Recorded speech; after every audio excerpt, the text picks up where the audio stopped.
तो हमने कल यहाँ पे पढ़ा था सिस्टम ऑफ लीनियर इक्वेशंस, ठीक है। अब उसी के आगे हम क्वेश्चंस करते हैं। तो सिस्टम ऑफ लीनियर इक्वेशन में क्या क्या कंडीशन देखी थी हमने? हमने देखा था डी के बारे में देखा था। हमने निकालना सीखा था डी, है ना। डी डिटर्मिनेंट, अगर डिटर्मिनेंट जीरो होता है तो यहाँ पर में नॉट इक्वल टू जीरो होता है तो एक्स वाई जेड की वैल्यू आती है, यूनिक सॉल्यूशन रहता है मेरे पास। अगर मेरे पास बच्चों ये था, और क्या देखा था हमने?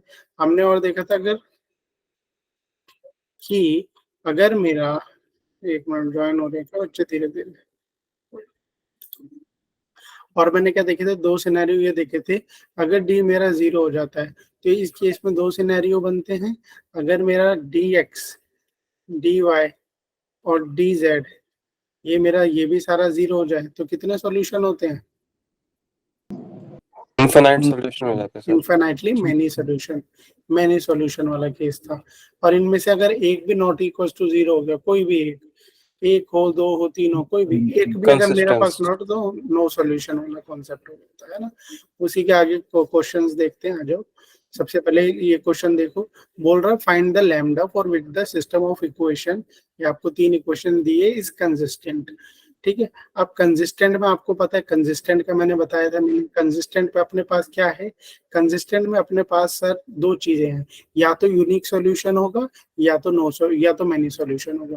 तो यूनिक या मैनी के लिए सबसे पहले डी निकालते हैं, क्योंकि जब तक डी नहीं निकालेंगे हमें कैसे पता चलेगा यूनिक होगा कि मैनी होगा। कंसिस्टेंट में तो ये दो सिनेरियो होते हैं ना, या तो यूनिक या तो मैनी। सॉल्यूशन होना चाहिए, इन दोनों केस में ही यूनिक होता है, इन दोनों केस में ही आपके इक्वेशंस के सॉल्यूशन होते हैं। तो डी निकालना पड़ेगा, तो डी निकालते हैं फटाफट। डी निकालो। डी कैसे निकालते हैं सबको पता है। यहाँ पे कोफिशिएंट लिख देंगे, 1 1 -2, यहाँ पे लिखा मैंने 2 -3 और ये हो गया इसका 1। Good evening sir. Good evening. 1 -5 और 4। अब डिटर्मिनेंट की वैल्यू निकालो। डिटर्मिनेंट यहाँ से मुझे दिख रहा है, मेरे को तो दिख रहा है। अगर आप लोग सॉल्व करोगे तो डी यहाँ पर क्या आ रहा है? साफ साफ जीरो आ रहा है, साफ साफ जीरो आ रहा है, ठीक है। आप भी अगर नोटिस जब करते रहोगे तो पता चलेगा। यहाँ पे डी जीरो आ रहा है तो मैं डायरेक्टली लिख दे रहा हूँ, बाकी आप लोग सॉल्व कर सकते हो अगर करना चाहो तो, ठीक है। बट यहाँ पे डी क्या आ रहा है? डायरेक्टली जीरो आ रहा है। विदाउट वेस्टिंग टाइम हम यहाँ पे लिख देते हैं डी जीरो, ठीक है। इसको सॉल्व करोगे तो डी जीरो आ रहा है। तो यूनिक सोल्यूशन तो नहीं हो सकता सर अब, क्योंकि यूनिक सॉल्यूशन में क्या होता है? D not equals to zero होना चाहिए। तो आपके पास क्या बचा अब? D equals to zero. D equals to zero, तो ये कंडीशन में मैंने सॉल्यूशन कब होते हैं सर? जब डी एक्स, डी वाई और डी जेड, डी मतलब डिटर्मिनेंट की वैल्यू, ये सारी जीरो हो, ये सारी जीरो हो। तो निकाल लेते हैं डिटर्मिनेंट। एक्स की वैल्यू निकाल लो, कोई एक निकाल लो, अपने आप आंसर आ जाएगा आपका। डी एक्स निकाल लो। dx के लिए क्या डिटर्मिनेंट सेम रहेगा, x के कोफिशिएंट की जगह पे हम क्या लिखेंगे? 0 0 लैम्डा, ये लिखेंगे 0 0 लैम्डा। यहाँ पर मैंने उतारा 1 -3 -5, ठीक है, -2 1 4, ठीक है। अब यहाँ पे से आप ध्यान से देख ही रहे हो सर, इसमें कॉलम 1 को एक्सपैंड कर दो क्योंकि यहाँ है 0 0। तो कॉलम 1 को एक्सपैंड करोगे तो क्या आएगा? 0 -0 प्लस लैम्डा, और इसको सॉल्व करो, ये हो गया -12, है ना, -12 और ये कितना हो गया? +5 इक्वल टू 0। तो लैम्डा भी यहाँ पे 0 आ रहा है। ये कितना हो गया? Lambda into -7 equal to 0। तो लैम्डा की वैल्यू 0 आ गई बच्चों, ठीक है। अगर आप डी वाई और डी जेड भी निकालोगे, डी वाई में भी लैम्डा 0 देगा आपको। डी वाई निकालोगे ना तो उससे भी आंसर यही आएगा, लैम्डा 0 आएगा, ठीक है। सुबह की क्लास में मैंने कराया था, लैम्डा 0 आएगा। और डी जेड लोगे उससे भी आपका लैम्डा 0 ही आएगा। तो सर सुबह भी क्लास हो रही है क्या? आपकी नहीं थी बच्चे, दूसरी थी, दूसरे वो आपकी नहीं थी। 12th प्रीवियस ईयर बैच था, उसको कराया था, ठीक। सुबह वाला नहीं था वो, सुबह वालों को तो मैंने अभी बुलाया। एक सुबह दूसरा बैच था जिसमें डिटर्मिनेंट का मैंने 1 शॉट कराया था, वो आप लोगों का नहीं, ठीक है। तो उसमें मैंने एक क्वेश्चन लिया था, इसलिए ठीक है। तो इतना आप समझो कि लैम्डा अपने पास क्या आ गया बच्चों? 0 आ गया, लैम्डा 0 आ गया। तो यही पूछ रहा है, तो कौन सी वैल्यू के लिए, लैम्डा की 0 वैल्यू के लिए इसके कंसिस्टेंट सॉल्यूशंस होंगे। ठीक है, अब आपके मन में एक सवाल और होगा, सर आपने dx निकाला लैम्डा 0 आ गया, dy निकाला लैम्डा 0 आ गया, dz भी निकालोगे उसमें भी लैम्डा 0 आ गया, तो कंडीशन मैनी सॉल्यूशन वाली हो गई है आपके पास, है ना।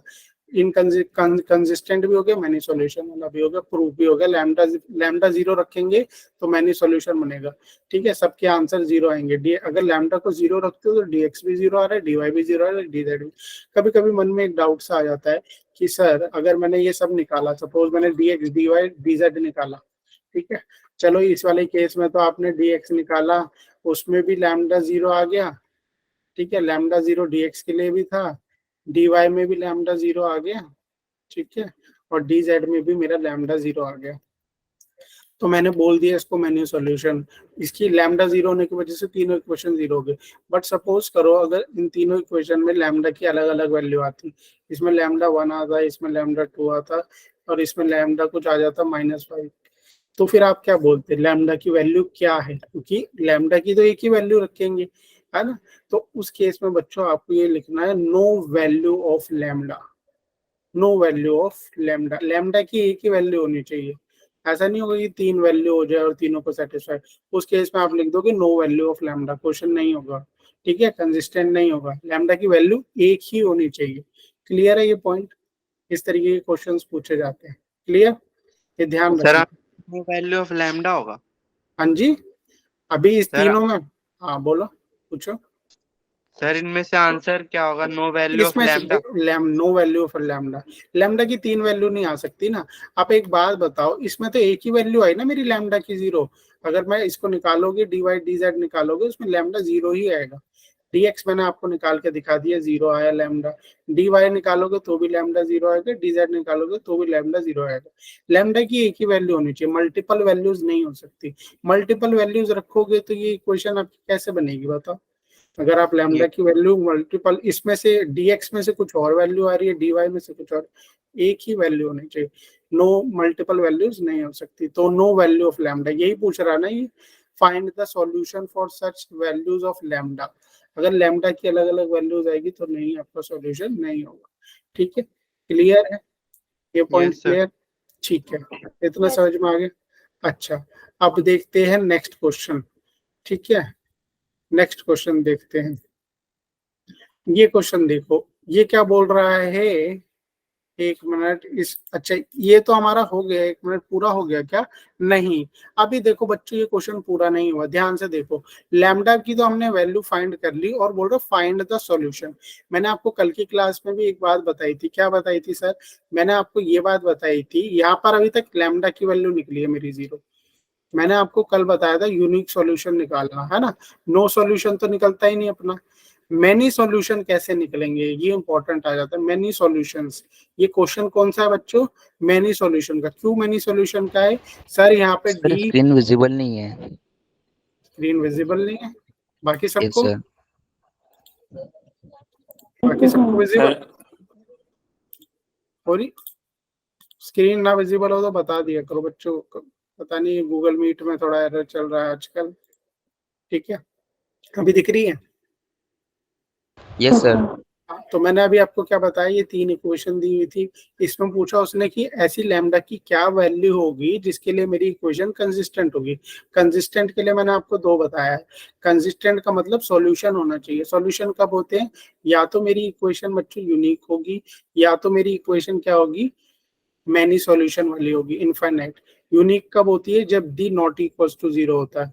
और मैनी सॉल्यूशन कब होते हैं? जब डी इक्वल्स टू 0 होता है, dx dy dz भी 0 होता है। तो मैंने डी निकाला, डी निकाला तो बच्चों मेरा डी 0 आ गया। डी 0 आ गया तो यूनिक सॉल्यूशन तो नहीं है इसकी, कैसे सॉल्यूशन है? मैनी सॉल्यूशन, है ना। मैंने सॉल्यूशन के लिए फिर d इक्वल्स टू 0 होता है, आ गया d इक्वल्स टू dx निकाला। dx जब मैंने निकाला तो मेरे लैम्डा की वैल्यू आई, dy निकाला तो फिर मेरे लैम्डा की वैल्यू आई। भाई मैनी सॉल्यूशन होंगे d तो क्या होगा, d 0 रखोगे ना, तो यहाँ से मेरी लैम्डा की वैल्यू आ गई, यहाँ से मेरे लैम्डा की वैल्यू 0 आ गई। ठीक है, ये कौन सा सॉल्यूशन है भैया? लैम्डा की सर वैल्यू आ गई है 0, ठीक है, ये मैनी सॉल्यूशन वाला केस है। अब मैनी सॉल्यूशन वाले केस में बच्चों मैंने कल बताया था, यूनिक में तो हमने सॉल्यूशन बता दिए। अब वो क्वेश्चन में क्या पूछ रहा है, लैम्डा की वैल्यू पूछी, हमने बता दी। और क्या पूछा उसने, find the solution for all such values of lambda. Lambda की वैल्यू 0 ही है, ठीक है। अब हमें सॉल्यूशन बताने और सॉल्यूशन कैसे मिले, तो सॉल्यूशन बताने का क्या तरीका है, मैंने सॉल्यूशन वाले केस में ध्यान से सीखो। आपको इक्वेशन रख देनी है, ठीक है। ये इक्वेशन थी मेरे पास, यस और नो, ये इक्वेशन थी। अब मैं यहाँ पे ये इक्वेशन लिख दी। अब लैम्डा की तो मेरे पास वैल्यू निकल चुकी है, तो मैं इसको यहाँ पे 0 रख लेता हूँ, ठीक है। ये पॉइंट क्लियर है सबको कि मैंने लैम्डा की जगह पे क्या रख दिया, 0 रख दिया। बट यहाँ पे 3 इक्वेशन है ना, अपने को कोई टेंशन नहीं है। कोई भी 2 इक्वेशन उठाओ, मैं क्या बोल रहा हूँ ध्यान से समझना। कोई भी 2 इक्वेशन उठाओ बच्चों, और जो तीसरा वेरिएबल है, तीसरा वेरिएबल कौन सा है सर, जेड है हमारे पास। जेड को आप के मान लो। मैंने क्या बोला, मैंने सॉल्यूशन निकालने का तरीका ध्यान से समझ लो। कोई भी 2 इक्वेशन उठाओ और उसमें से जेड को आप के मान लो। तो ये वाली इक्वेशन क्या बनी मेरे पास, ये बनी मेरे पास x plus y minus 2k है, उधर जाके क्या हो जाएगा प्लस 2k। ये वाली इक्वेशन क्या बनेगी, 2x माइनस 3y, और ये क्या बनेगी माइनस के। अब इस इक्वेशन को सॉल्व करो, इस इक्वेशन को सॉल्व करो। कैसे सॉल्व कर सकते हैं हम इसको, ऊपर वाली इक्वेशन को आपको पता ही है, ये तो आपने सीखा ही होगा, एलिमिनेशन मेथड होगा। एलिमिनेशन मेथड से। जरा 2 से मल्टीप्लाई कर दो ऊपर वाली इक्वेशन को। ऊपर वाली इक्वेशन हो गई 2x plus 2y equals to 4k, और यहाँ पे ये हो गई 2x माइनस 3y माइनस के, यही हो गई। इसको माइनस कर दो, minus minus plus, minus minus plus, ये कितना आया आपका 5y is equal to 5k। सर 1 आ जाए, y y 1 नहीं है, सर y 3k आ जाएगा ना, y के आ जाएगा। अरे भाई माइनस माइनस प्लस हो गया ना, तो 4k माइनस क्या प्लस क्या आपने, माइनस है ना, तो यहाँ पे माइनस जब सिंबल लगाओगे तो माइनस माइनस प्लस डायरेक्ट लिखते हैं ना। यहाँ पे प्लस था, plus minus minus, minus minus plus, minus जी माइनस, सर जी सर। ठीक है। तो y के आ गया बच्चों। अब यहाँ से x निकाल लो। अब अगर y के है तो इस इक्वेशन में जरा रखना, x is equal to 2k minus y, k आ जाएगा, आगे k 2k माइनस के। तो आप यहाँ पे देखो आपका क्या आया, x भी k आ गया बच्चों, y भी k आ गया, और z भी k आ गया। तो क्या हुआ आपका आंसर, आपका आंसर हो गया k कॉमा k, जहां पर k क्या है, ऑल रियल नंबर्स। क्योंकि मैंने z को k के बराबर माना था, बट मैंने कोई नंबर तो नहीं बोला था कि k1 है, k2 है, k3, k तो कुछ भी हो सकता है। तो यहाँ पर ये आंसर आया है आपके पास, ठीक है। कभी कभी ऐसा भी आता है answer, suppose k minus 2k minus KY3 ऐसे भी आ जाती है XYZ की वैल्यू। इस वाले केस में के आई है तो कोई घबराने की जरूरत नहीं, कभी कभी ऐसे भी आती है वैल्यूज, ठीक है। समझ में आ गया, समझ में आ गया। अभी एक क्वेश्चन करेंगे जिसमें ऐसे भी है। तो इनफाइनाइट मैनी सॉल्यूशन क्या है, ये है के है, और के की वैल्यू क्या हो सकती है, उसमें कुछ भी हो सकती है, ठीक है। इसमें से कोई भी 2 इक्वेशन पकड़ते हैं। अगर आपको ये वाली इक्वेशन पकड़नी थी तो ये 2 भी पकड़ सकते थे, बट लैम्डा 0 रख लेते, कोई बात नहीं, ठीक है। 2 सॉल्व कैसे करना है, 2 इक्वेशन पकड़नी है। जेड को आपको के जो तीसरा वेरिएबल है उसे के रख देना, और फिर आपको सॉल्यूशन निकाल ले। तो मैंने सॉल्यूशन निकालने का ये तरीका होता है। नेक्स्ट क्वेश्चन देखते हैं, ध्यान से देखो। अब ये बोल रहा है if the system of the equation, ध्यान से देखो, इसमें तो बहुत ही अच्छा क्वेश्चन है ये। If the system of the equation, ये इक्वेशन दी हुई है आपको, इज इनकंसिस्टेंट, देन लैम्डा की क्या वैल्यू होगी। अब सर ये तो हमें पता है, इनकंसिस्टेंट मतलब नो सॉल्यूशन, नो सॉल्यूशन वाला केस आ गया। ये नो सॉल्यूशन के लिए क्या होता है, नो सॉल्यूशन के लिए सर डी 0 होता है, और dx dy dz में से कोई भी भगवान की कृपा हो कि कोई भी इनमें से नॉन जीरो निकल जाए तो इनकंसिस्टेंट होता है। तो इसने क्वेश्चन में हमें इनकंसिस्टेंट बोल ही दिया है, तो ये हो सकता है ये तीनों की वैल्यू नॉट इक्वल टू 0, या हो सकता है कोई इसमें से एक नॉट इक्वल टू 0। तो क्या करते हैं, इसको लैम्डा निकाल लेंगे, बड़ी आसानी से निकल जाएगा। भाई इनकंसिस्टेंट है तो डी 0 के बराबर होता है, डी निकालो, सबसे पहले डी निकालो। लैम्डा 1 1 कोफिशिएंट लिखेंगे, लैम्डा 1 1 1, ये दूसरी क्वेश्चन देखो 1 लैम्डा 1, तीसरी क्वेश्चन देखो 1 1 लैम्डा, ठीक है 1 1 लैम्डा। डी निकाल लेते हैं, इसमें से डी निकाल लेते हैं। डी कितना दिया हुआ है 0, ये आपको 0 के बराबर दिया हुआ। भाई इनकंसिस्टेंट है तो डी 0 होता है, इसको निकाल लो, इसको सॉल्व करो, बहुत आसानी से सॉल्व हो जाएगा। ये तो बहुत आसानी से सॉल्व हो जाता है, यस और नो, करें इसको सॉल्व, ये निकाला, लैम्डा बार लिया, क्या बचा lambda square minus one, lambda square minus one, ये कितना बचा लैम्डा माइनस वन, और ये plus one, one minus lambda, यही बचा यस और नो। अगर आप इसको यहाँ पे माइनस कॉमन बाहर ले लो इसको जरा, तो ये क्या हो जाएगा, ये वाला तो सही है। ये समझ में आया कि नहीं समझ में आया किसी को? सबको समझ में आया? ये डिटर्मिनेंट निकाला है हमने, डिटर्मिनेंट तो निकालना सभी को आता है ना, यस और नो, यस और नो। डिटर्मिनेंट तो सभी को निकालना आता है ना। तो जरा इसको देखो यहाँ पे, ये तो lambda, lambda square minus one, तो यहाँ से आप निकाल लो, तो ये हुआ lambda, lambda square minus one, यहाँ से माइनस वन कॉमन लिया, तो ये हो गया आपका, इसमें से लैम्डा वन में से माइनस कॉमन निकाल भी सकते हो आप, कोई दिक्कत नहीं है। ये इसको ना आप, मैं बताता हूँ इसको क्या करो, कई बच्चों को ना इसमें दिक्कत होती है कि इस तरीके से, तो इसमें हम कोई ऑपरेशन लगा के करें, हम ऑपरेशन भी लगा सकते हैं। ऑपरेशन क्या लगाता हूँ मैं, ध्यान से देखो, C1 को क्या कर देता हूँ, C1 column one plus column two plus column three कर दूंगा, उससे बहुत आसान हो जाएगा। ध्यान से देखो, तो ये बन गया आपका lambda plus two, lambda plus two, lambda plus two. Operation से भी कर सकते हो आप, ताकि चीजें आसानी से हो जाए। ठीक है, अब इसमें से लैम्डा प्लस टू कॉमन ले लो आप, लैम्डा प्लस टू कॉमन लोगे तो क्या बचेगा, सर वन वन आ जाएगा, one one one, one lambda, one one one lambda. ठीक है, और इसको सिंपली देखो, चीजों को जितना हम सिंप्लीफाई करेंगे ना बच्चों, क्वेश्चन हमारे उतने इजी होते जाएंगे। तो जरूरी नहीं है, अगर आपको बिल्कुल कंफ्यूजन हो तो डायरेक्ट ना करके आप इसमें कुछ ऑपरेशंस कर सकते हो। अब मैं क्या करता हूँ, इसको जीरो बना देता हूँ, इसको जीरो बना दूं मैं चाहता हूँ मेरे ये दोनों जीरो बन जाए। तो ये दोनों जीरो कब बनेंगे बताओ, कब जीरो बनेंगे, एक मिनट देखते हैं कब जीरो बनेंगे, रुको। पहले तो मैं क्या करता हूँ, रो टू में से रो थ्री माइनस कर देता हूँ, रो टू को नई रो बनाते हैं, तो देखो क्या बनेगी मेरी रो टू, बताओ रो टू क्या बनेगी मेरे पास, या तो आप कॉलम से भी माइनस कर सकते हो, कॉलम से भी जा रहे हो ना बच्चों, कॉलम से भी जा रहे हो तो कॉलम वाइज भी कर सकते हो। कॉलम से करना है तो कॉलम टू देख लो, column two minus column one कर लो आप, या कॉलम टू को कॉलम वन से माइनस कर दो, कॉलम थ्री को column three minus column one कर। तो इसका मतलब मेरा कॉलम वन तो एज इट इज रहेगा, कॉलम टू बदल गया, one minus one zero, lambda minus one, ये हो गया वन माइनस वन जीरो, ये क्या हो गया one minus one zero, one minus one zero lambda minus one, ये है लैम्डा प्लस टू बाहर, और इसको इक्वेट कर दो जीरो के। बस अब इसको सॉल्व कर लो, क्वेश्चन खत्म, बहुत इजी हो गया ये देखो। अब तो लैम्डा प्लस टू, इसको सॉल्व करोगे तो ये खाली पहला वाला ही सॉल्व करना पड़ेगा ना, दूसरा तो जीरो जीरो है, तो ये इसको सॉल्व करोगे तो ये क्या हो जाएगा, one lambda minus one into lambda minus one, ठीक है, माइनस जीरो। ठीक है, बस पहला वाला ही सॉल्व किया मैंने, तो मेरे इक्वल टू जीरो, तो ये कितना आ गया lambda plus two into lambda minus one का स्क्वायर, छुट्टी। ठीक है, खत्म को, यहाँ पे से देखो लैम्डा की वैल्यू, दो वैल्यू आ जाएगी, लैम्डा प्लस टू इंटू यहाँ पर क्या है मेरे पास, लैम्डा माइनस वन का स्क्वायर इक्वल टू जीरो। तो एक तो लैम्डा आ गया सर मेरे पास माइनस टू, और दूसरा क्या आएगा लैम्डा आपके पास, दूसरा लैम्डा क्या आएगा बताओ, बताओ क्या आएगा, दूसरा लैम्डा आएगा वन आएगा।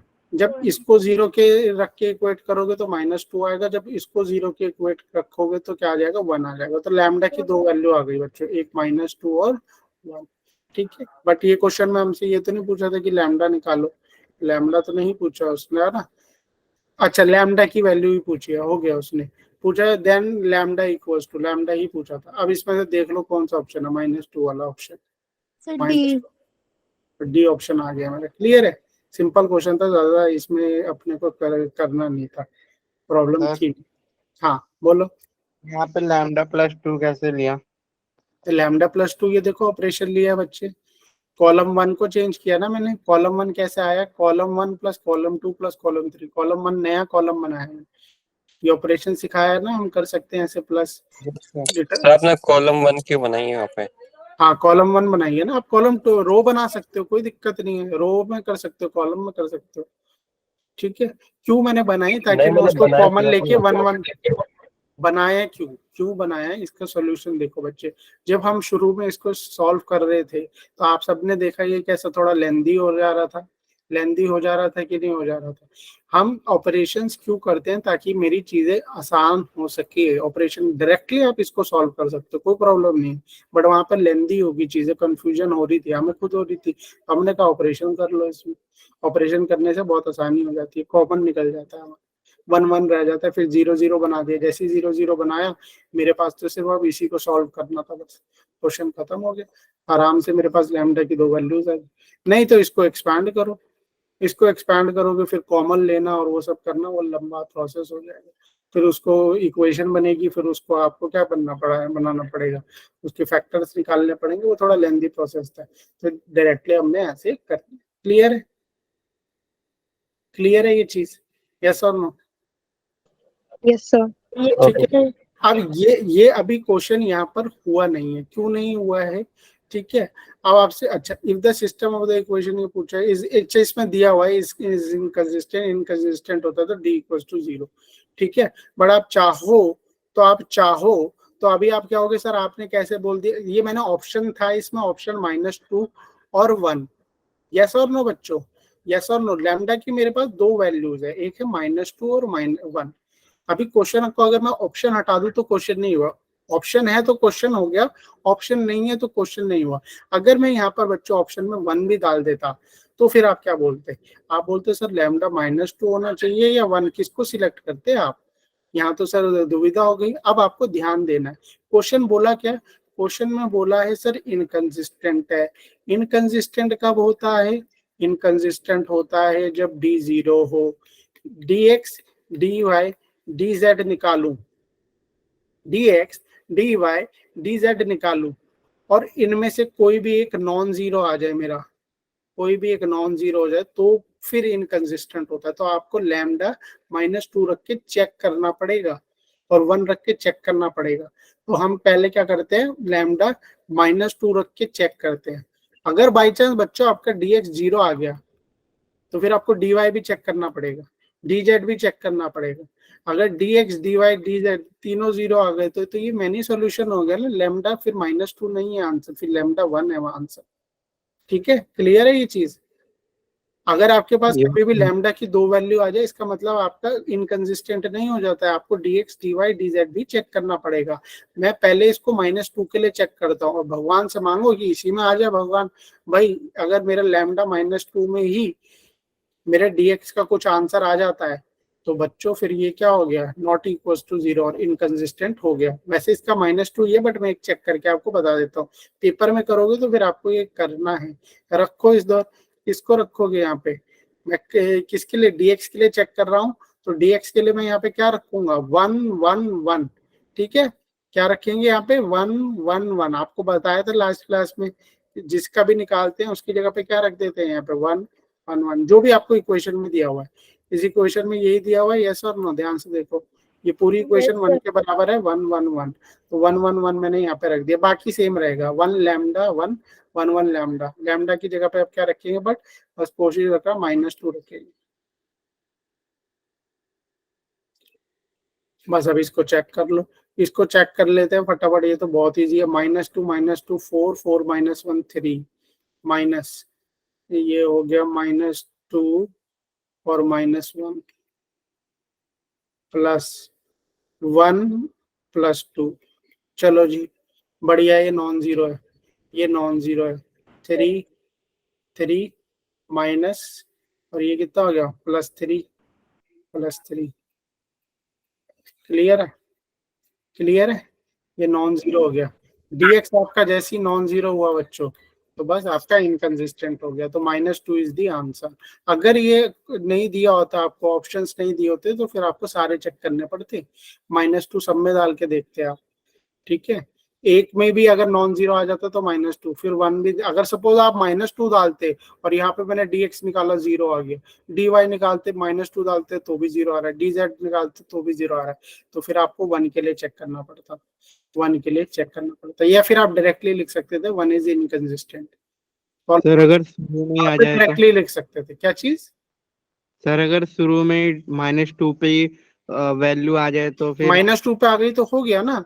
क्या कंडीशन होती है बच्चे, कंडीशन क्या बताई थी? dx dy dz इनमें से कोई एक भी, भगवान इनमें से कोई एक भी नॉन जीरो निकल जाए, नॉन जीरो निकल गया ना, नॉन जीरो खत्म, फिर आगे करने की जरूरत नहीं।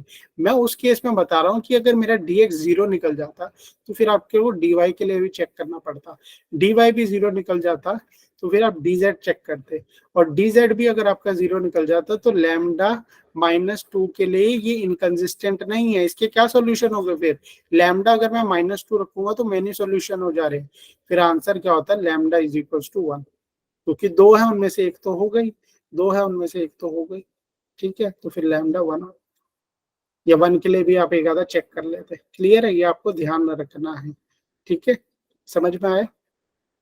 ठीक है, अब ये देखो इस क्वेश्चन में क्या पूछ रहे हैं, नेक्स्ट क्वेश्चन देखते हैं। The number of solution of the following equation. अब इस इक्वेशन में पूछ रहे हैं सॉल्यूशन बताओ कितने, सॉल्यूशन बताओ कितने हैं इसमें। तो कैसे करेंगे? अब आप बोलोगे सर इसमें तो x ही नहीं दिया हुआ, किसी में y नहीं दिया हुआ, किसी में z नहीं दिया हुआ, तो कोई बात नहीं, x नहीं दिया हुआ तो पहले इक्वेशन को क्या लिखोगे? 0x + y - z = 1। दूसरी इक्वेशन को क्या लिखोगे? -x + 0y + 2z = -2। और तीसरी इक्वेशन को क्या लिखोगे? x - 2y + 0z = 3। ठीक है, अब ये बोल रहा है कि सॉल्यूशन क्या होंगे। हमें तो पता है कि सबसे पहले ये पता लगाओ कि डी के बारे में पता लगाओ, ये 0 है या नॉन जीरो। पहला पॉइंट तो यही रहता है ना हमेशा। तो डी निकालो, यहाँ से डी निकालो, तो ये कितना हो गया? 0 - 1 1, ये हो गया 1 0 - 2, ये हो गया कितना? -1 2 0। तो इसका डी निकालो आपका, मेरे ख्याल को 0 माना है, x को 0 नहीं माना। इसका देखो बच्चे, जब हमें x दिया ही नहीं हुआ, तो जो चीज मुझे दिया ही नहीं हुआ तो इसको मैं कैसे लिख सकता हूँ? 0x लिख सकता हूँ कि नहीं लिख सकता? यस और नो? ये तो आपने 9th 10th में भी पढ़ा हुआ है कि जो चीज नहीं दी होती उसको 0x लिख सकते हैं, क्योंकि 0x का तो कोई मतलब ही नहीं। बट हम यहाँ पे क्या उतारते हैं? डिटर्मिनेंट बनाते हैं, उसके कोफिशिएंट बनाते हैं। तो कोफिशिएंट x का क्या लिखोगे? क्योंकि दूसरी इक्वेशन में तो x दिया है, इसमें भी x दिया, तो यहाँ तो कुछ लिखना ही पड़ेगा ना। ये कैसे लिखते हैं? तो इसलिए 0x, x नहीं है तो उसकी जगह पे 0x है भाई, तभी तो इक्वेशन y - z = 1 है, क्योंकि x क्या है? 0 है, 0x है। ठीक है, क्लियर? तो ये हो गया 0 - 1। अब इसका d निकाल लो। D0 आ रहा है, डी 0 आ रहा है, वेरी गुड। देखो एक अच्छे बच्चे ने बता भी दिया। अगर डी 0 हो गया बच्चों, तो एक सिंपल सी बात बताओ, डी 0 है तो क्या होगा? सर डी 0 आ गया है मेरा, मजा नहीं आया। अच्छा, डी 0 आ गया तो यानी मेरे सर मैनी सॉल्यूशन होंगे या तो नो सॉल्यूशन होगा, दो केस होंगे। तो आप क्या करो? dx निकाल लो और भगवान से मांगो, हे भगवान ये नॉट इक्वल टू 0 आ जाए, तो नो सॉल्यूशन हो जाएगा। देख लेते हैं, dx निकालो। dx निकालने का सिंपल तरीका है, यहाँ पे क्या लिख दोगे? 1 - 2 3, यही करते हैं। 1 0 - 2 -1 2 0, निकाल लो इसको। ये कितना निकला? ये एक मिनट इसको अच्छे से लिख देता हूँ। -1, यहाँ पे 2 और 0, इसको निकाल लो। क्या आया? ये आया आपका 4। 6 आ रहा है। कितना आ रहा है आंसर? 6 आ गया। अच्छा, वेरी गुड, देखो बच्चे ने निकाल लिया, वेरी गुड। अगर 6 आ गया तो इसका मतलब जी भगवान ने हमारी सुन ली, dx नॉट इक्वल टू 0। अगर dx पहला ही निकालते मेरा नॉट इक्वल टू 0 आ जाए तो क्या हो गया? नो सॉल्यूशन, कोई सॉल्यूशन नहीं है इसका। नो सॉल्यूशन नहीं है तो option number 1, 0 solution, no solution. ठीक है, तो इसका ऐसे, आंसर क्या है? ठीक है, इनकंसिस्टेंट। हाँ इनकंसिस्टेंट तो है ही है, बट नो सॉल्यूशन है। प्रॉब्लम कहाँ होती है? प्रॉब्लम वहां होती है जब ये चीजें मेरी 0 निकलना चालू हो जाती है। प्रॉब्लम कहाँ होती है? जब मेरा dx 0 निकल जाता, फिर आपको dy भी निकालना पड़ता, फिर आपको dz भी निकालना पड़ता। अगर ये तीनों 0 हो जाते फिर प्रॉब्लम हो जाती, फिर आप सीधा लिख देते मैनी सॉल्यूशन, इनफाइनाइट सॉल्यूशन। ठीक है, सबसे बढ़िया होता है, सबसे पहले तो भगवान से मांगो कि डिटर्मिनेंट ही नॉट इक्वल टू जीरो हो जाए। डिटर्मिनेंट नॉट इक्वल होता है तो सीधा यूनिक सॉल्यूशन हो जाता है, कोई दिक्कत नहीं। प्रॉब्लम वहां आती है जब डिटर्मिनेंट जीरो बन जाता है। इसमें दो केस बनते हैं, मैनी के और आपका दूसरा नो सॉल्यूशन का, ठीक है। और नो सॉल्यूशन अच्छा होता है अगर कोई भी एक मेरा dx dy dz not equals to zero आ जाता है कोई भी, तो मेरा वहीं पर क्वेश्चन खत्म हो जाता है, नहीं तो मुझे सबके लिए देखना पड़ता है।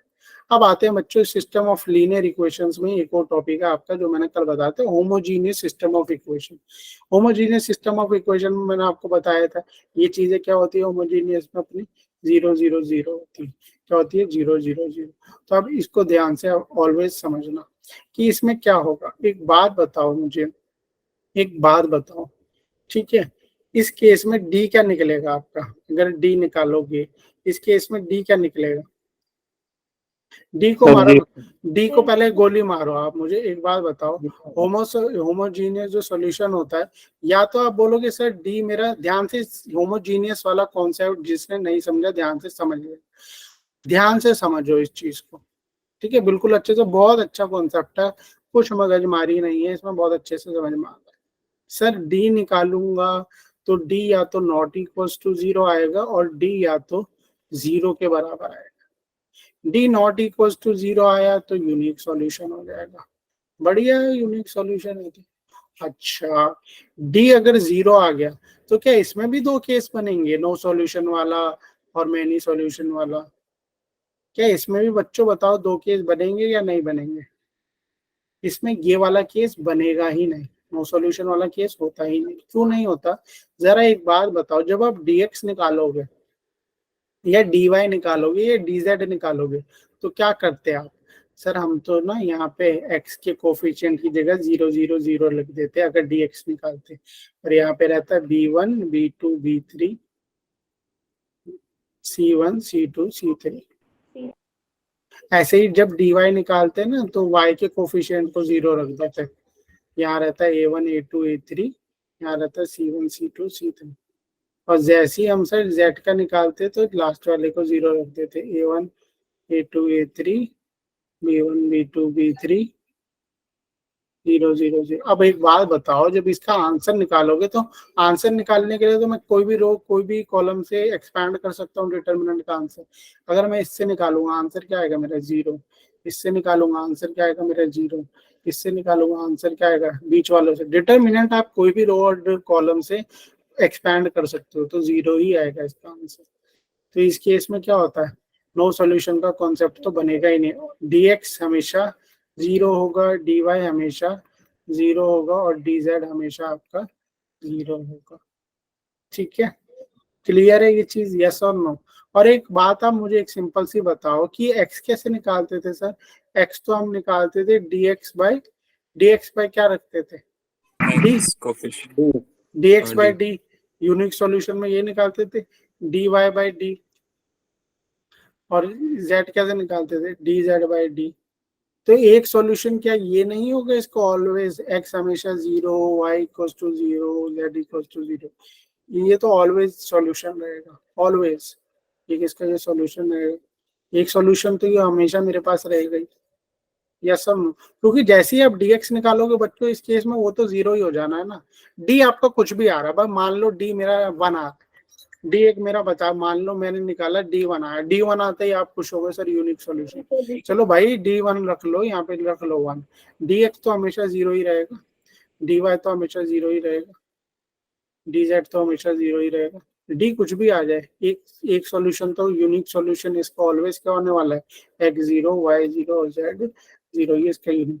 तो इसके दो ही सॉल्यूशन होते हैं, या तो यूनिक और मैनी पे बात करेंगे हम। यूनिक सॉल्यूशन होता है या मैनी सॉल्यूशन होते हैं, ठीक है। यूनिक में हमेशा क्या आएगा, x0 y0 और z0 ही आएगा। क्यों, क्योंकि यूनिक में हम निकालते क्या थे x सर dx बाय d करते थे, और dx तो इसमें हमेशा ही 0 निकलेगा, dy तो हमेशा 0, dz हमेशा 0। d कुछ भी निकल जाए बच्चों, क्या फर्क पड़ता है, क्या फर्क पड़ता है मेरे पास, कोई फर्क पड़ता है, कोई फर्क नहीं। क्लियर है, समझ में आया ये चीज। तो होमोजीनियस में आपके क्या होते हैं, या तो यूनिक सॉल्यूशन होगा बच्चों या तो मैनी सॉल्यूशन होगा। होमोजीनियस में ये नोट डाउन कर लो, जब आपको यहाँ पे 0 0 दिख जाए, या तो मेरा यूनिक सॉल्यूशन होगा या मेरा मैन्यू सॉल्यूशन हो सकता है बोर्ड में 1 मार्क्स में पूछ लो आपसे, होमोजीनियस और एमसीक्यू में पूछ लो होमोजीनियस इक्वेशन के कितने सॉल्यूशन होते हैं, ऑप्शन में दिया होगा नो सॉल्यूशन, तो आपको वो नहीं चूज करना, ध्यान रखना, ठीक है। तो कौन क्लियर सा है? ऑप्शन क्लिक करना है फिर? आपको कुछ ऐसा कॉम्बिनेशन दिया होगा, हो सकता है कॉम्बिनेशन दे दे, unique and many, unique and no solution, no solution many, ऐसे कोई कॉम्बिनेशन बना के दे दे, तो उसमें से आपको कॉम्बिनेशन सिलेक्ट करना पड़ेगा, यूनिक एंड मैनी, ठीक है, समझ में आया? ठीक है। Yes sir. अब आते हैं क्वेश्चन इस पे बनाते हैं, ये चीज मैंने आपको यहाँ पे डाल दी है, तो आप इसमें नोट्स में इसको देख लेना। देखो, अगर मेरा डी नॉट इक्वल टू 0 है तो मेरा यूनिक सोल्यूशन होगा जहां पर एक्स वाई जेड तीनों 0 होंगे, ये मैंने अभी आपको करके भी दिखा दिया। और जब एक्स वाई जेड बच्चों 0 होते हैं ना, एक्स वाई जेड मेरे सारे 0 हो जाते, तो उसे ट्रिवियल सॉल्यूशन बोलते हैं। क्या बोलते हैं? Trivial solution. आपको पता है होमोजीनियस में dx तो 0 ही रहेगा, dy तो 0 ही रहेगा, dz तो 0 ही रहेगा, ठीक है। तो d चाहे कुछ भी हो नीचे, 1 2 3 4 5 6 7 8 कुछ भी हो, यूनिक सॉल्यूशन में d नॉट इक्वल टू 0 होता है ना, तो यूनिक सॉल्यूशन में d नॉट इक्वल टू 0 होता है, एक्स वाई जेड मेरे क्या आते हैं? 0 आते हैं, सॉल्यूशन ट्रिवियल होता है। अगर d 0 हो जाए, ये केस मैं समझाऊंगा आपको, ठीक है। अगर मेरे क्या आ जाए, d 0 आ जाए, तो इनफाइनाइटली मैनी सॉल्यूशन होते हैं, इस पे बात करेंगे अभी हम कैसे होता है सॉल्यूशन। 0 0 0 को छोड़ के x 0 y 0 z 0, ये तो ट्रिवियल सॉल्यूशन हो गया ना बच्चों, इसे हम ट्रिवियल बोलते हैं, ट्रिवियल सॉल्यूशन। तो इनको छोड़ के जो भी सॉल्यूशन होते हैं उन्हें हम क्या बोलते हैं? Non trivial, non trivial, non zero, इस नाम से हम बोलते हैं, non zero, non trivial solution, ठीक है। नॉन जीरो भी कहीं पर आपको लिख दिया, पता चल जाए नॉन जीरो, तो कहीं पर भी अगर कहीं पर लिखा हो क्वेश्चन में भैया नॉन ट्रिवियल है, तो नॉन ट्रिवियल से आप क्या समझ जाओगे? क्या है ये भैया? मैनी सॉल्यूशन वाला कॉन्सेप्ट है। क्या है? मैनी सॉल्यूशन की बात कर रहा हूँ, इसकी बात कर रहा हूँ, मैनी सॉल्यूशन। होमोजीनियस में मैनी सॉल्यूशन की बात कर रहा है वो, और ट्रिवियल लिखा है तो डेफिनेटली यूनिक सॉल्यूशन की बात कर रहा है, इसकी बात कर रहा है, यूनिक सॉल्यूशन की मेरे वो बात कर रहा है, ठीक है। पॉइंट ध्यान रखना, ठीक है। यहाँ पे यही बात दी हुई है, एक क्वेश्चन बनाते हैं इस पे, ताकि आपका कॉन्सेप्ट बहुत अच्छे से क्लियर हो जाए। Solve the system of homogeneous equation. और जब, ये हमेशा याद रखना, होमोजीनियस या नाम सुना तो या तो यूनिक सॉल्यूशन होगा या तो मैनी, ये दोनों चीज मेरे दिमाग में फट खटकती है, या तो यूनिक या तो मैनी। तो सबसे पहले क्या निकालेंगे? सबसे पहले सर वही अपना जो इतने टाइम से करते आ रहे हैं, डी निकाल दो, तो निकाल लो डी भैया, डी निकाल दो, निकाल लो डी कितना आएगा। ये रखा मैंने यहाँ पे 3 1 2 -4 1 3 5 -2 1। अभी एक बात तो इसको साफ देख के मुझे पता चल रही है, वैसे आप देख चेक भी कर सकते हो, तो इसको चेक करके आप अगर निकालोगे डी, तो क्या निकल रहा है यहाँ पे? 3 यहाँ पे निकाल लेते हैं, 1 -6 +1 +6 -4 +4, ये हो गया 1 -4 यानी -3 +5 3 -2 1। तो ये तो नॉट इक्वल टू 0 आ गया है ना, ये तो नॉट इक्वल टू, यहाँ पे क्या आ गया बच्चों? D not equal to 0। तो कौन सा सॉल्यूशन हो गया? Unique solution. और यूनिक सॉल्यूशन में तो सर अभी आपने बहुत अच्छी चीज बताई थी, क्या बताई थी?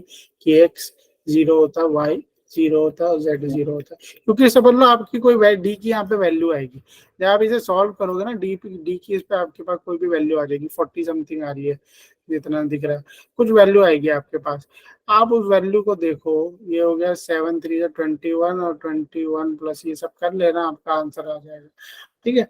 तो जो भी आप x निकालते हो तो हम सर dx/d करते हैं, तो dx तो 0 है, d कुछ भी रखोगे वो 0 ही हो जाएगा, तो ये अच्छी बात है। होमोजीनियस में यूनिक आ जाता है तो अच्छी बात है। अब आते हैं होमोजीनियस में, सर मैनी वाला बताओ, ये थोड़ी ये है, इसको देखते हैं, ये शायद मैनी वाला ही केस होगा, आओ इसको निकालते हैं। इसमें अगर डी 0 निकल गया तो फिर मैनी सॉल्यूशन वाला केस बनेगा। चलो डी निकालते हैं, 1 1 3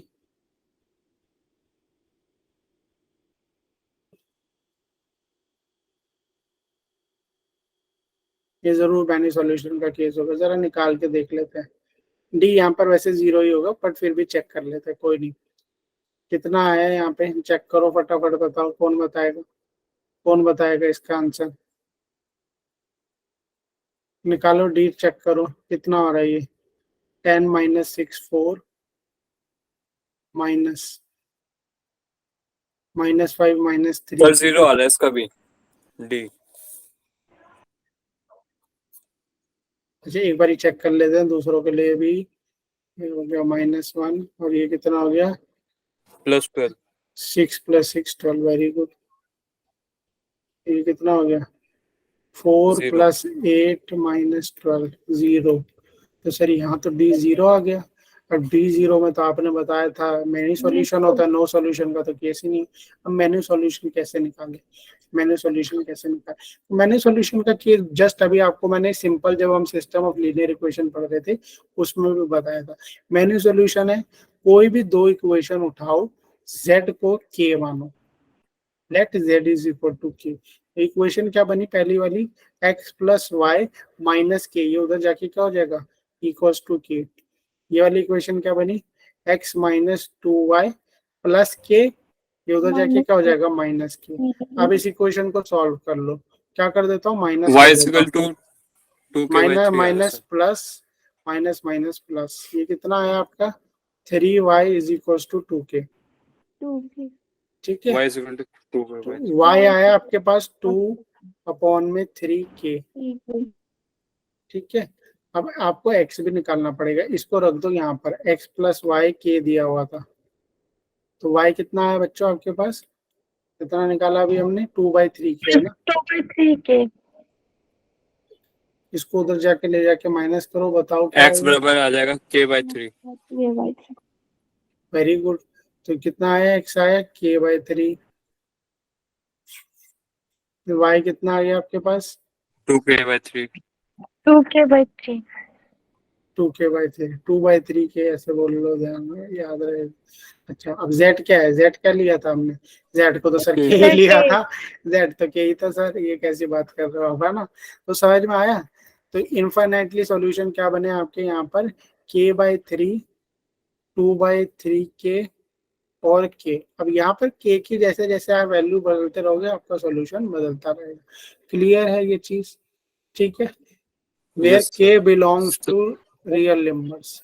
अब जैसे जैसे आप k, सर मैंने 1 रख लिया, तो ये 1 2/3 और ये क्या हो गया 1।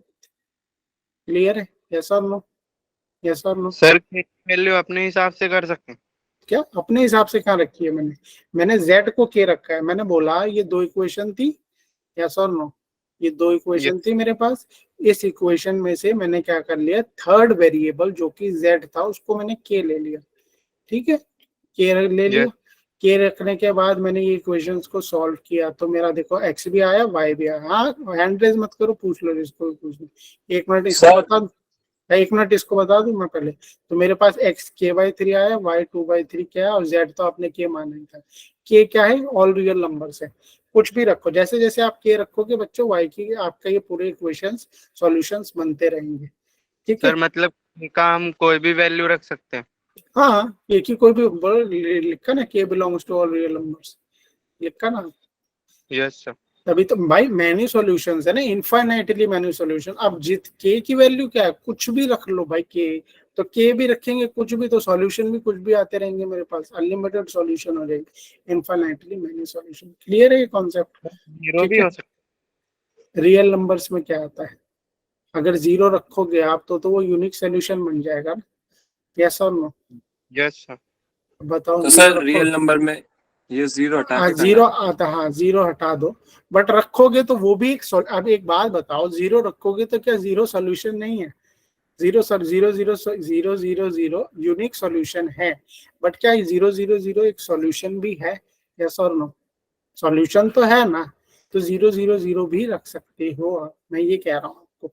बट ये ध्यान रखना 0 अगर इक्वेशन का खाली, अगर डी कंडीशन सुनो ना, डी अगर मेरा नॉट इक्वल टू 0 होता है तो मेरा x 0 होता है, y 0 होता है और z 0 होता है, और ये इसके अलावा कुछ नहीं और हो सकते। बट मेरा अगर डी जीरो होता है तो मेरे मेनी सॉल्यूशन होते हैं। मैनी सॉल्यूशंस में एक ये सॉल्यूशन भी हो सकता है, कोई बात नहीं।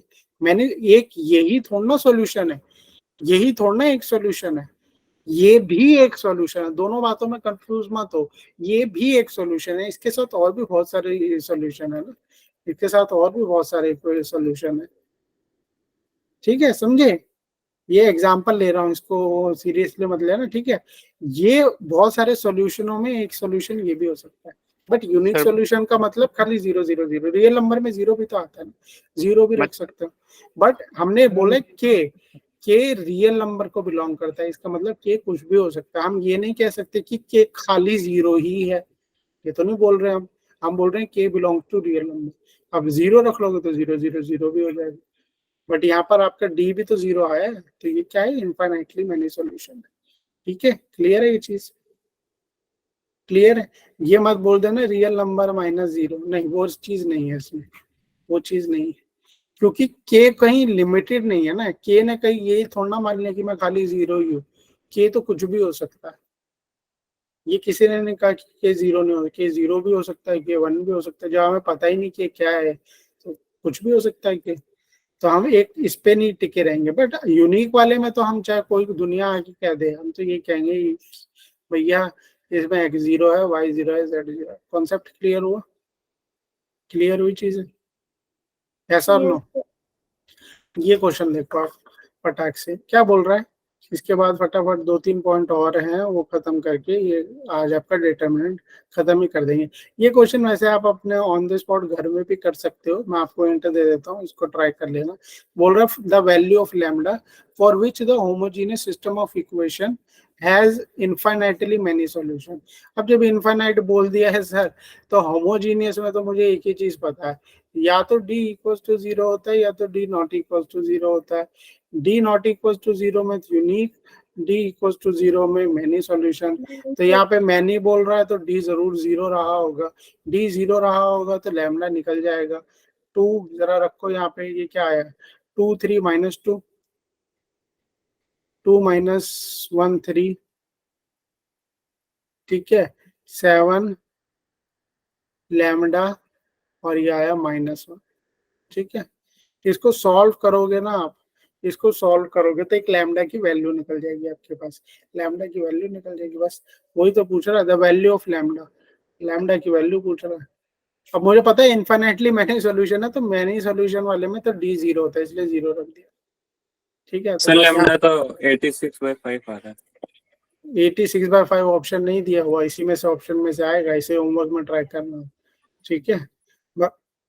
मैं बता देता हूँ वैसे इसका आंसर क्या होगा, बट आप इसे होमवर्क में ट्राई करना है। इसका ऑप्शन है सी, ठीक है, 57/10 आएगा,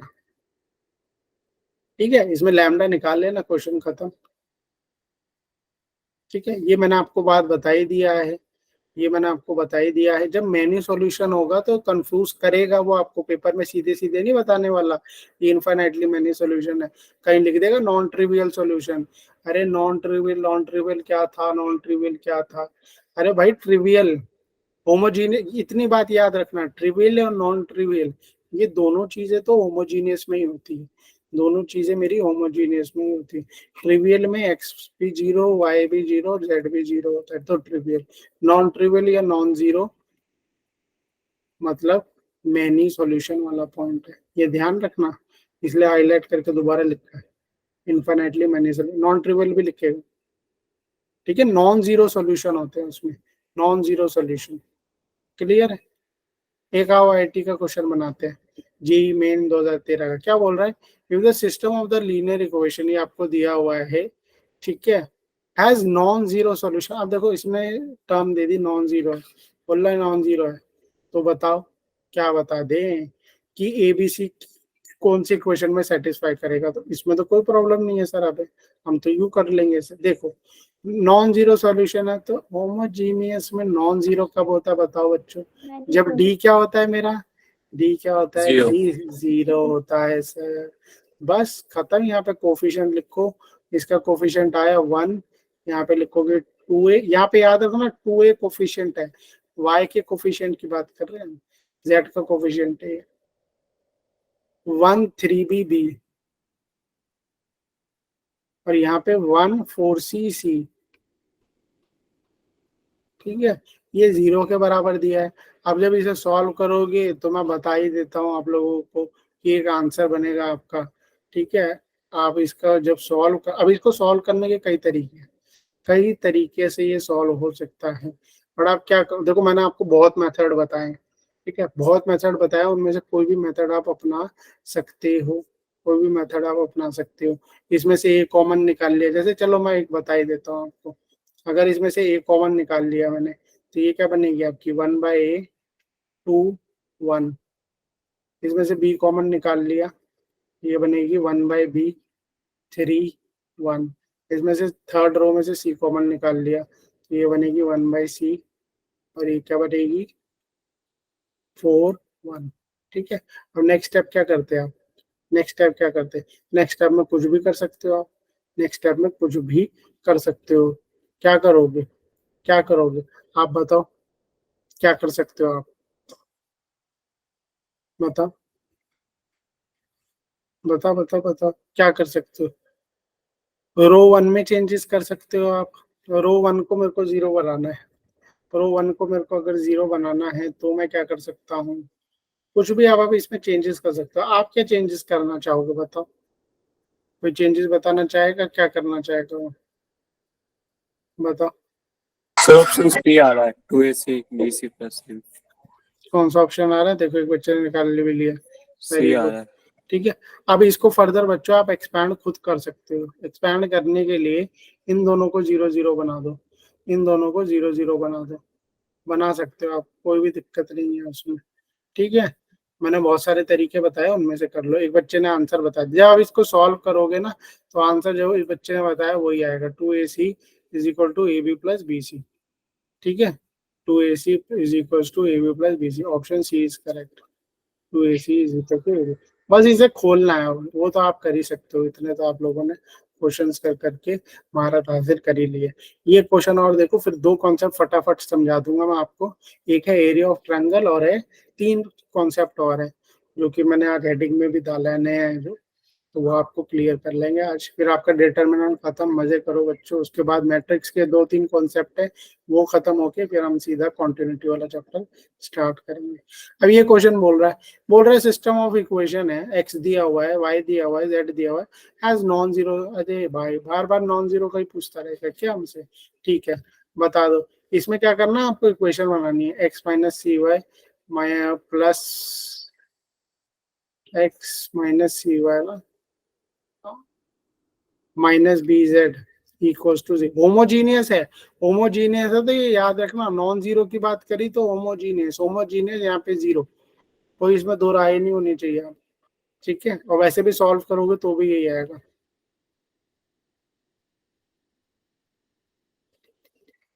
लेकिन लास्ट वाली सॉल्व करोगे तो ये कितना आएगा, -bx - ay + z = 0। बस। अब होमोजीनियस है तो क्या बोल रहा है, नॉन जीरो सोल्यूशन है, नॉन जीरो तो मतलब d = 0। नॉन जीरो जब भी बोल देना मतलब यूनिक नहीं है, आपने माइंड में मेकअप कर लेना, यूनिक नहीं है, मैनी में d0 होता है, बस। फिर इसको यहाँ पर रख लो, यही 1 - c - b, ठीक है, और यही -c 1 - a -b -a 1। इसको एक्सपैंड करोगे आप, इसको जब आप एक्सपैंड करोगे तो आपकी इक्वेशन बनेगी, ठीक है। इक्वेशन कुछ बनेगी ऐसी, इसी फॉर्म में बनेगी आपकी इक्वेशन, ठीक है। कुछ मैं बता देता हूँ, चलो इसको सॉल्व करोगे तो ये बनेगी a² + b² + c² + 2abc, और यहाँ पे इसके साथ रहेगा -1, तो इसको -1 = 0। जब इसको वहां पे लेके चले जाओगे तो हो गया सॉल्व। बट बच्चों क्या है, ये =1 आएगा तो इसका आंसर है 1। तो बट इसमें जरूरी क्या है आप लोगों के लिए, मैं एक चीज बता देता हूँ। अगर आप क्लास में चीजें समझ रहे हो बट घर जाके आप क्वेश्चन को 5 मिनट भी नहीं दे रहे अपनी तरफ से, आप सोच रहे हो तो क्या क्लास में समझ में नहीं आता। आपको जाना है, हर क्वेश्चन को खुद से 1-2 बारी प्रैक्टिस करना है, तभी आपकी तैयारी अच्छी होगी। यहाँ सीखा और घर में जी नोट्स देखे नहीं, नोट्स प्रॉपरली अपडेटेड है, वहाँ पे जाओ, क्वेश्चन देखो, करो, ठीक है, जब आप चीजों को करोगे तो आएगा। क्लास में खाली देख लिया, वीडियो रिकॉर्डिंग देख लेंगे, बाद में देख लेंगे, यूट्यूब पे देख, नहीं आएगा। जब तक आप क्वेश्चन खुद नहीं बनाओगे, आप आपको कॉपी में सबको जाके रिवाइज करना है, डिटरमिनेंट्स पे टाइम देना है, नहीं तो ये सब घुल मिल जाएगा। क्या होमोजीनियस था, क्या क्रेमर रूल था, क्या एरिया ऑफ ट्रायंगल था, अभी पढ़ेंगे, कॉन्ग्रुएंसी वाला क्या कॉन्सेप्ट था, सब मिक्सअप हो जाएगा, कुछ समझ में नहीं आएगा। प्रॉपर्टीज थी, सब मिक्सअप हो जाएगा। तो आपको क्वेश्चन जो मैंने क्लास में कराया ना उतने ही बना लो, बहुत है। डीपीपी तो मैं डाल ही दूंगा, एक्स्ट्रा के लिए वो कर लेना, बट जितने क्लास में हो रहे हैं आपको वो सारे क्वेश्चन जरूर करने हैं, मिस नहीं करना, ठीक है। अब 2 कॉन्सेप्ट और बचे हुए हैं बच्चों। एरिया ऑफ ट्रायंगल बहुत छोटा सा कॉन्सेप्ट है, निन्ना सा, ठीक है। और आपका बचा हुआ है एक कॉन्ग्रुएंसी वाला पॉइंट, और एक बचा हुआ है, हाँ, कॉन्ग्रुएंसी वाला पॉइंट बचा, ठीक है। एरिया ऑफ ट्रायंगल तो आप सबको पता है, आपने प्रीवियस क्लास में 11th क्लास में ये फॉर्मूला देखा हुआ है। तो इसको डिटर्मिनेंट की टर्म्स में हम लिखते हैं। तो डिटर्मिनेंट्स की टर्म में हम लिखते हैं तो कैसे लिखते हैं, इसको ऐसे लिखते हैं, एरिया ऑफ ट्रायंगल एबीसी। ध्यान से लिखना सीख लो। एरिया ऑफ ट्रायंगल एबीसी कैसे लिखोगे आप लिखोगे मैग्नीट्यूड है, पहले इस वर्ड की इज्जत करना सीखो बच्चों। क्या लिखा ये, मैग्नीट्यूड ऑफ, ठीक है, इसका मतलब बताऊंगा, मैग्नीट्यूड ऑफ। फिर यहाँ लिखोगे हाफ, फिर यहाँ पे लिखोगे x1 y1 z1 y1, sorry गलत लिख दिया मैंने, x1 सीधा इक्वेशन से ये लिख लेना, x2 x3 y1 y2 y3, और यहाँ पे 1 1 1, और ये किसके बराबर रखना आपको, डिटर्मिनेंट के बराबर। ये किसके बराबर रहेगा, डिटर्मिनेंट के बराबर रहेगा, जो डिटर्मिनेंट की आंसर होगा। एक क्वेश्चन भी देख लेंगे इस पे, एक क्वेश्चन भी बनाने के देखते हैं। अब आप सबके मन में एक क्वेश्चन आ रहा होगा, सर ये मैग्नीट्यूड क्या होता है। मैग्नीट्यूड का मतलब है आंसर प्लस में भी हो सकता है, माइनस में भी हो सकता है। आंसर प्लस में भी आ सकता है, माइनस में भी हो सकता है। मैग्नीट्यूड का ये मतलब होता है जस्ट, ठीक है। एक क्वेश्चन बनाते हैं, फटाक से देखते हैं इस पे क्वेश्चन, ताकि आपको क्लियर हो जाए। बोल रहा है area of triangle is 8 square unit. अब यहाँ पे याद रखना है 8 स्क्वायर यूनिट की बात करिए तो मैग्नीट्यूड याद रखना। तो क्या लिखते थे हम, मैग्नीट्यूड, ठीक है, हाफ, यहाँ पे रखो पॉइंट्स रखो, तो ये क्या हो गए पॉइंट्स, -4 0 0 2 0 के, यहाँ पे रखना है 1 1 1, ये कितना दिया हुआ है 8 यूनिट, 8 यूनिट। तो आपको ये ध्यान रखना, मैग्नीट्यूड का मतलब प्लस माइनस, मैग्नीट्यूड का मतलब प्लस माइनस। तो अगर मैग्नीट्यूड यहाँ से मैं हटा दूं, मैग्नीट्यूड मैं यहाँ से हटा दूं, तो मैं क्या लिखूंगा, मैं यहाँ पे 8 के आगे क्या लिख दूंगा, प्लस और माइनस, प्लस और माइनस। मैग्नीट्यूड का क्या मतलब रहता है, या तो +8 या तो -8, ठीक है। बाद आप इसको सॉल्व कर लो, इसको सॉल्व, ये हिंट में देखिए टेक केयर ऑफ, इसको सॉल्व कर लो, के की वैल्यू आ जाएगी आपके पास, के की वैल्यू आ जाएगी, के 2 वैल्यूज आएगी। सर 6 आ रहा है के की वैल्यू, 6 नहीं आएगी बच्चे, क्योंकि 2 वैल्यूज आएगी, क्यों, हाँ 6 और -2, हाँ 6 और -2, क्योंकि ये प्लस माइनस दिया हुआ है, प्लस माइनस दिया, देखो निकाल भी दिया, 6 और -2 आएगी इसका आंसर, ठीक है। आंसर सही है, 6 और 6 और -2 इज द आंसर। तो ये आपको खुद करना है उसके बाद, ठीक है, घर जाके इसे कर लेना सॉल्व। अब यहाँ तक डिटर्मिनेंट ही सॉल्व करना है, ये तो आप होमवर्क में कर सकते हैं, ठीक है। नेक्स्ट पॉइंट पे आते हैं, नेक्स्ट पॉइंट उठाते हैं, कंडीशन ऑफ कोलिनियरिटी। इसमें वैसे खास इसका यूजेज है नहीं, बट आप समझ लो, वैसे इसमें यूज नहीं। आपने 11th क्लास में पढ़ा हुआ है कोलिनियर कब होते हैं, कब होती है कोलिनियर, जब आप बोलते थे जब तीनों पॉइंट एक लाइन पे एक्सिस, तीनों पॉइंट बराबर होते हैं। और ये कोलिनियर कब होगी, जब आप बोलते थे, आप कोनिक सेक्शन में पढ़ते थे ना, सर्कल था या कोनिक सेक्शन था याद नहीं मुझे, slope of A B, area of triangle हाँ 0 हो जाता, slope of A B is equal to slope of B C, तो कोलिनियर होते थे। बट यहाँ पर अगर डिटर्मिनेंट के केस में पढ़ रहे हो तो डिटर्मिनेंट क्या होगा, मैग्नीट्यूड हाफ, सेम, और इसको हम किसके इक्वेट करेंगे, 0 के इक्वेट करेंगे। तो ये मैग्नीट्यूड हटा तो प्लस माइनस वहां, तो सिंपल सी बात है, और ये हाफ भी वहां पे जाके 0 हो गया। तो सिंपल सा एक कॉन्सेप्ट याद रखना कोलिनियरिटी में, x1 x2 x3 y1 y2 y3, ठीक है, 1 1 1, ये 0 के बराबर है, ठीक है। ये +-1/2 वहां जाके आपका क्या हो गया बच्चों, 0 हो गया, ठीक है। तो इसलिए घबराना नहीं है उसमें। ये कहाँ चला गया, ये वहां चला गया, 0 के पास 0 हो गया, कोई दिक्कत नहीं। तो कोलिनियरिटी में अगर डिटर्मिनेंट में कोलिनियरिटी निकालनी है तो ये आपको पता होना चाहिए, ठीक है। क्लियर है ये चीज? एरिया ऑफ ट्रायंगल जैसा ही है, बस हाफ नहीं है इसके आगे, बाकी सब कुछ है और इक्वल्स टू 0। क्लियर? ठीक है, अब आते हैं कॉन्करेंसी वाले, स्ट्रेट लाइन। अब ये स्ट्रेट लाइन क्या होती है सर? ये ध्यान से देखो, स्ट्रेट लाइन इस फॉर्म की होती है, ठीक है। तीसरा वेरिएबल मत डाल देना, यहाँ पे C1 C2 C3 है, ये ध्यान रखो। तो ये कॉन्करेंट कब होती है?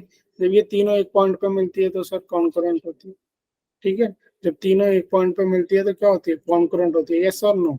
तो अगर ये तीनों एक पॉइंट पे मिलेगी तो सर तीनों एक पॉइंट पे मिलेगी तो क्या होगा? तीन एक पॉइंट पे मिलेगी तो बताओ, एक ही यूनिक सॉल्यूशन होगा, यस और नो? बताओ। तो इस केस में कैसे करते हैं हम? सीधा इसको A1 A2 A3 B1 B2 B3 को, और ये C1 C2 C3 ये कांस्टेंट है, ये ध्यान रखना है। इसको किसके इक्वेट कर देते हैं? 0 के इक्वेट कर देते हैं। इसको किसके इक्वेट कर देते हैं? 0 के इक्वेट कर देते हैं, ठीक है। तो ये मैंने दिया हुआ है, तीन लाइंस कॉन्करेंट कब होती है? जब वो एक पॉइंट से होकर गुजर रही होती है। ये लाइन L, ये लाइन M और ये लाइन N, ये तीनों एक पॉइंट से होकर गुजर रही है। तो अगर ये तीनों एक लाइन से गुजर रही है तो क्या होगा? इसको आपको इक्वेट कर देना 0। ये नोट डाउन कर लेना।